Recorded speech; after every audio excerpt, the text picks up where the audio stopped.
We're the Austin Organic Gardeners, continuing our fall garden series. We're using the Sustainable Food Center Guide. It is located on the planting guide section of our website, austinorganicgardeners.org. Your kids are going back to school and you can do a little reading up too on preparing your fall garden beds. So on page 5 through 12 is a unit called the 4 elements: sun, soil, water, and air. There is just no substitute for 6 to 8 hours of sunlight a day if you want to grow plants that flower to produce vegetables.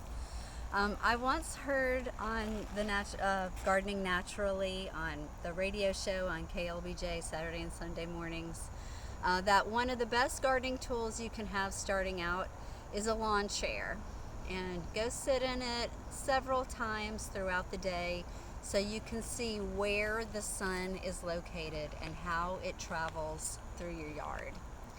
6 to 8 hours is considered full sun. Then there's partial sun, partial shade, and full shade. Important to know as you're planting and for plant selection. There's a really good graph on page 6 that shows how the sun is going to sink toward the south, and a larger shadow will be cast on structures in the winter. Super important for planting. It may have been even full sun in the summer, but it's going to change with daylight saving time.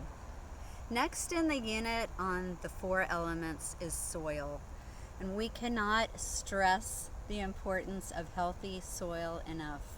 As organic gardeners, this is what we believe in building healthy soil. We feed and we build the soil, and the plants know what to do. There's very good information about the soil web in this guide that is on our website, austinorganicgardeners.org. We will be expanding on this with a talk on soil biology next week. On page 10 is a very important resource for Austin gardeners. Just because all of Austin is in the hardiness zone 8B does not mean that we all have the same kind of soil. This map showing where you might live is a good guide as to what kind of soil you might have. And a soil test will also help tell you the nutrients that are in your soil.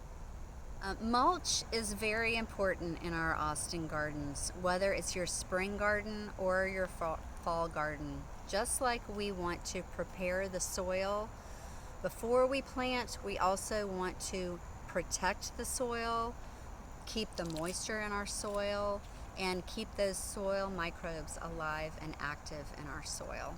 So adding a layer of mulch, plan to add 2 to 3 inches after your plants are planted.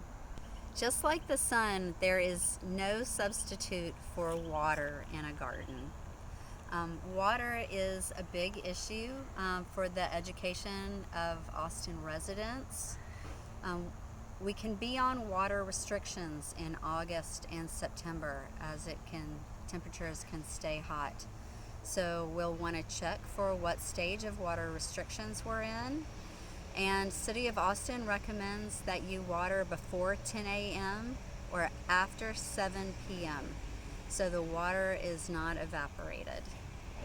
There are several efficient ways to use water in our gardens. You can use soaker hoses.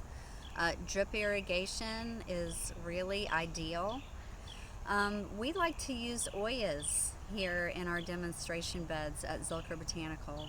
And on page 12, there's a great graphic and explanation of Oyas. Oyas are an unglazed terracotta vessel that you plant below soil level. The neck sticks out above soil level, and you fill that with water.